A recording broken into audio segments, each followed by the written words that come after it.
Hello, thank you for joining with me. We are in A Course in Miracles workbook for students, lesson 300.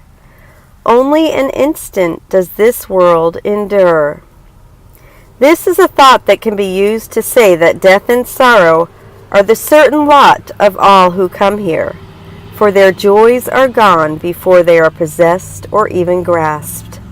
Yet, this is also an idea that lets no false perception keep you in its hold, nor represent more than a passing cloud upon a sky eternally serene. And it is this serenity we seek, unclouded, obvious, and sure today. We seek your holy world today, for we, your loving sons, have lost our way a while. But we have listened to your voice and learned exactly what to do to be restored to heaven and our true identity. And we give thanks today. The world endures but for an instant. We would go beyond that tiny instant to eternity. This is a practice suggestion by Robert Perry.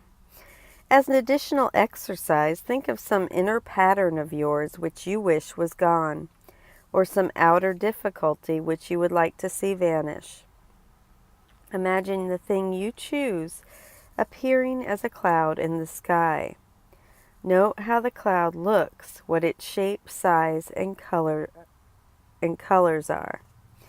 Then repeat, only an instant does this endure. Fill in the blank. So only an instant does this, fill in the blank, endure. Let me see beyond that tiny instant to eternity. Then imagine the cloud vanishing. And that you may want to use that in the meditation today. Commentary by Alan Watson. What a great lesson with which to end a series of 10 days in which we have been thinking on the section, What is the Real World? The thought here is the flip side of the holy instant. This world is nothing but the unholy instant. Only two instants exist, and we are in one or the other all the time. The idea for today could be taken negatively with a focus on the transitory nature of life, a brief candle, as Shakespeare called it, where our joys are gone before they are possessed. On the other hand, the brevity of this world's existence can be a very encouraging thought. Yet this is also the idea that lets no false perception keep us in its hold, nor represent more than a passing cloud upon a sky eternally serene. The hallucination that this world is nothing more than a passing cloud that is crossing the serenity of our right mind. Our false perceptions will endure no more than an instant, and then they will be gone, like a child on a long automobile trip. Soon can seem to us to be forever, but our Father knows the end is certain. The clouds of false perception will dissipate. The sun will come out again, having been hidden only for an instant. Our minds will recognize their own serenity once more. It is this serenity we seek, unclouded, obvious, and sure today. Let me then seek that serenity. Let me seek it now, and every time today I can remember to do so. Let me open myself to that holy instant and remember that beyond the clouds that seem to darken my mind, the sun shines uninterrupted. Let me be glad and grateful that the world endures but for an instant. Let me go beyond that tiny instant to eternity. Let me do so now. Let me reach to that other state of mind often today. And now if you'll close your eyes, I'll lead us into the meditation. Only an instant does this world endure. We seek your holy world today, for we, your loving sons, have lost our way a while. But we have listened to your voice and learned exactly what to do to be restored to heaven in our true identity.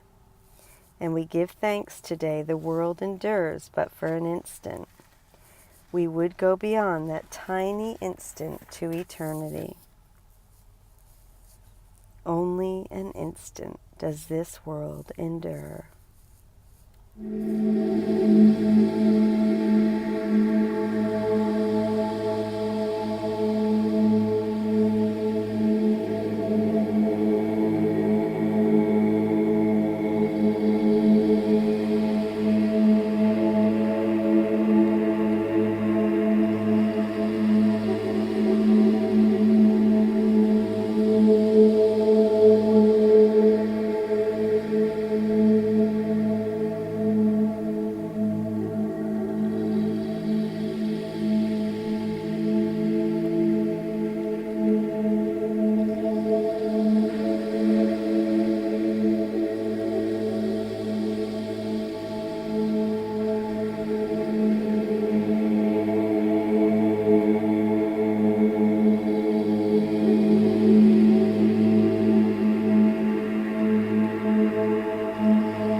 Thank you so much for joining with me in that meditation, and now we will read the conclusion of What is the Real World. This is commentary by Alan Watson. That instant, the instant in which God takes his final step, is our goal, for it contains the memory of God. An analogy that comes to mind is that of a football team trying to win the Super Bowl. The final step is the awarding of the trophy, so to speak. That is the team's ultimate goal. But they actually have nothing to do with the trophy. Their part is to win games and arrive at that moment in victory. The trophy, then, is given to them by the officials of the NFL. Although the image of striving for a victory over opponents does not really fit our attaining the real world, the general idea does. Our part is only getting to the place, the real world, in which the awarding of the trophy, the memory of God, is possible. But that last step is taken by God himself. We are not learning to remember God. We are learning to forget everything that makes that memory impossible, to remove all the false learning we have interposed between our minds and the truth. When we have removed the barriers with the help of the Holy Spirit, the memory of God will return to us of itself. And as we look upon a forgiven world, that is the outcome of the work we have done with the Holy Spirit, learning to forgive. It is He who calls to us and comes to take us home. God is the one who takes us on this final step beyond the real world, reminding us of our identity which our forgiveness has restored to us. When we have forgiven the world, the memory of God is restored to us, and also the memory of our own identity in Him. This latter part is not something we do. It is He who comes to take us home. This is not just an interesting theological point. It has practical implications. Sometimes, once we have entered on a spiritual quest, the ego can distract us by getting us to try to go directly to God. We can get caught up in a struggle to try to remember God, or try to recall our identity as the Son of God. Although this is our ultimate goal, like the trophy in the Super Bowl game, if we make it the object of our direct efforts, we will never get there. That would be like setting out to steal the trophy instead of winning it legitimately. Our attention needs to be focused on doing that which, if done, will prepare us to receive the memory of God from His own hand, namely forgiveness. If we make remembering God or our identity our immediate goal, we are really trying to bypass the steps that are necessary to reach that goal. We cannot skip those steps. I will forgive, and this will disappear. To every apprehension, every care, and every form of suffering, repeat these self-same words. And then you hold the key that opens heaven's gate, and brings the love of God the Father down to earth at last to raise it up to heaven. God will take this final step Himself. Do not deny the little steps He asks you to take to Him. I will forgive, and this will disappear. Thank you so much for joining with me on Lesson 300. Only an instant does this world endure. I love you. Thank you.